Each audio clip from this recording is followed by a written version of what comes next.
आप देख रहे हैं अनहोनी। अनहोनी में आज की कहानी हमारे साथ शेयर की है प्रीतम जी ने। तो चलिए बढ़ते हैं आज की इस कहानी की ओर। रात के 3 बजे का वक्त, वो वक्त जिसमें शैतानी शक्तियों की शक्ति सबसे ज़्यादा अधिक होती है। साथ ही साथ इस वक्त को हमारे गांव में शैतानी वक्त भी कहा जाता है। अगर आप भूत प्रेत को मानते हैं तब तो आपको इस वक्त के बारे में पता होगा, लेकिन अगर आप भूत प्रेत को नहीं मानते तो ज़रा रात के 3 बजे घर से बाहर निकलने से पहले ये सोचकर बाहर जाइएगा कि कहीं कोई बाहर आपका इंतज़ार तो नहीं कर रहा। मेरे साथ भी कुछ ऐसा ही हुआ था आज से लगभग 15 साल पहले, जब मैं अपने गांव से दूर दूसरे गांव में शिफ्ट हुआ था।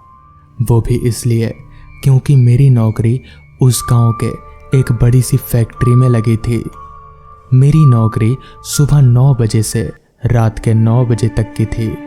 मैं फैक्ट्री पैदल ही आना जाना किया करता था क्योंकि मेरी नई नई नौकरी लगी थी और मैं इस गांव में नया आया था, तो मेरे पास ना तो साइकिल थी और ना ही कोई अन्य साधन। भाड़े का एक घर लेकर मैं अकेले ही उसमें रहा करता था और नौकरी किया करता था। मेरे घर से फैक्ट्री लगभग 45 मिनट की दूरी पर थी। एक रात ठीक मैं जब 9 बजे फैक्ट्री से काम खत्म करके बाहर निकला तो बाहर बूंदाबांदी बारिश हो रही थी। बिन मौसम बरसात को देखकर मैं काफ़ी हैरान हुआ कि मैं घर कैसे जाऊंगा, मगर उस वक्त बारिश हल्की हल्की बरस रही थी। तो मैंने अपने मन ही मन में कहा, बारिश तेज होने से पहले जल्दी जल्दी घर चला जाता हूँ। इतना बोलकर मैं जल्दी जल्दी अपने कदमों को बढ़ाकर घर की तरफ आगे बढ़ने लगा।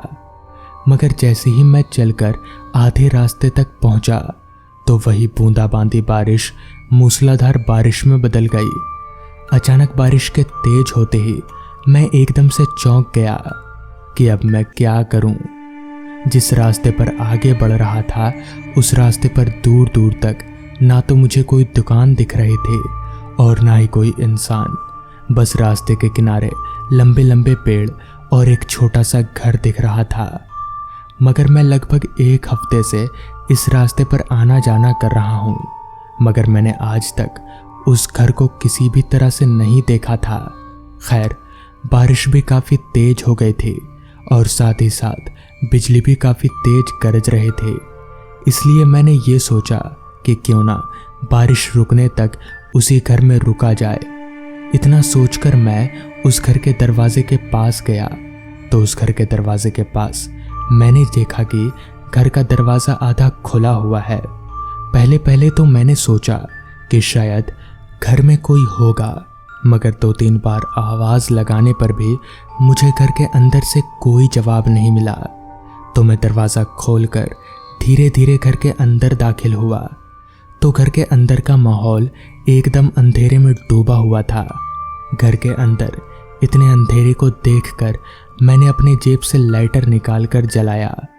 लाइटर की हल्की रोशनी में घर के अंदर का माहौल ऐसा लग रहा था कि मानो इस घर में काफ़ी महीनों से कोई रहता ना हो। खैर, मुझे इससे क्या, मुझे तो बस बारिश के रुकने का इंतज़ार करना है। बारिश के कारण मैं काफ़ी भीग गया था और अब मुझे ठंड भी लगनी शुरू हो गई थी। तो मैंने कुछ लकड़ियाँ इकट्ठा करके घर के बारामदे में आग जलाई और घर के मेन गेट को बंद करके आग के पास चुपचाप बैठ गया। तो आग के पास बैठने से मुझे काफ़ी राहत मिल रही थी। मेरे बैठे लगभग 2 घंटे बीत गए मगर बारिश अब भी नहीं रुकी। इस पर मैंने अपने मन ही मन में कहा, अब बारिश आज नहीं रुकेगी लगता है। मुझे भी भीग कर ही जाना होगा या पूरी रात यहीं बितानी पड़ेगी। मैं इतनी बारिश में भीग कर घर नहीं जाना चाहता।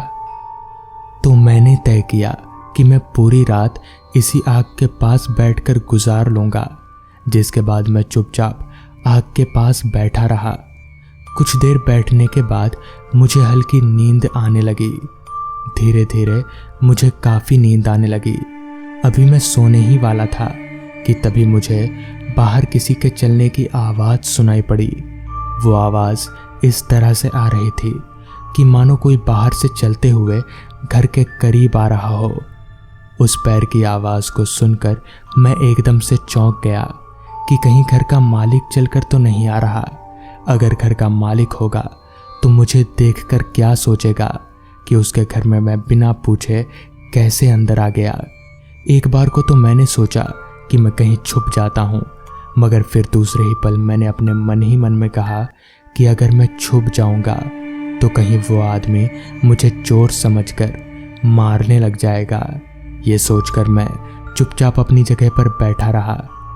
चलते चलते वो आदमी मेन गेट को खोलकर घर के अंदर दाखिल हुआ और मुझे देखने लगा, मगर कुछ देर देखने पर भी उस आदमी ने मुझे बिना कुछ कहे घर के अंदर चला गया।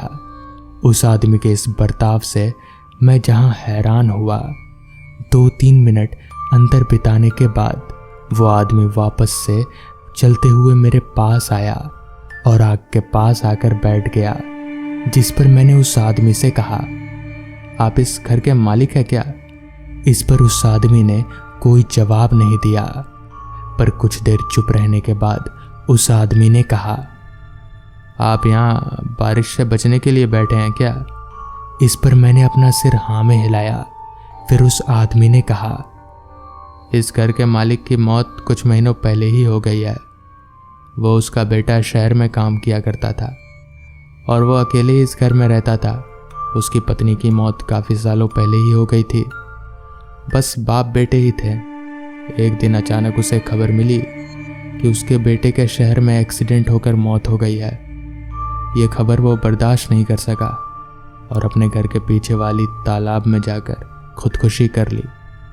तब से उस आदमी की आत्मा इधर उधर भटकते रहती है। तभी कोई लोग रास्ते पर देख लेते हैं तो कभी उसकी आत्मा तालाब के किनारे दिख जाती है।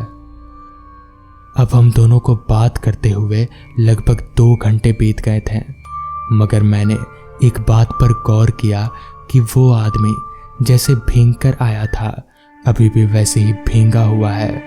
मगर ऐसा कैसे हो सकता है? 2 घंटे आग के पास बैठने पर भी वो आदमी इतना भींगा हुआ कैसे था? शरीर अभी तक क्यों नहीं सूखा? उस आदमी के शरीर से पहले जैसे ही पानी टपक रहा था, उसी तरह अभी भी पानी टपक रहा है और अजीब सी सड़ी हुई सी गंध भी आ रही थी उस आदमी के शरीर से। ये बात उस आदमी से पूछने पर उस आदमी ने जवाब दिया, मेरे शरीर का पानी कभी भी नहीं सूखेगा। मगर मेरे ऐसा क्यों पूछने पर उस आदमी ने अपने चेहरा मेरी ओर घुमाया तो उस आदमी का चेहरा देखकर मैं एकदम से चौंक गया, क्योंकि उस आदमी का चेहरा पूरी तरह से सफ़ेद पड़ चुका था। साथ ही साथ उसका पूरा शरीर भी पूरी तरह से गला हुआ नजर आ रहा था। मगर ऐसा कैसे हो सकता है? अभी मैं ये सोच ही रहा था कि तभी उस आदमी ने भारी सी आवाज़ में कहा, मैं इस घर के मकान मालिक हूँ और मैंने 6 महीने पहले आत्महत्या कर ली है, मगर तू बिना पूछे मेरे घर में आया, तो अब तुझे इसकी गलती की सज़ा अपनी मौत से चुकानी पड़ेगी। इतना बोलकर उस भूत ने एकदम से मेरा गला पकड़ लिया और मुझे मारने की कोशिश करने लगा।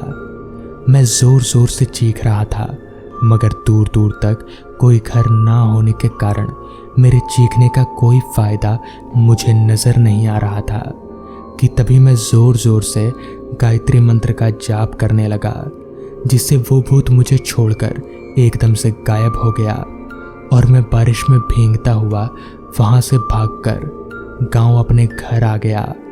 बाद में इस बारे में गांव वालों से बात करने पर पता चला कि वो आदमी थोड़ा ज़िद्दी किस्म का इंसान था। वो अपने घर में किसी को भी आने नहीं देता था।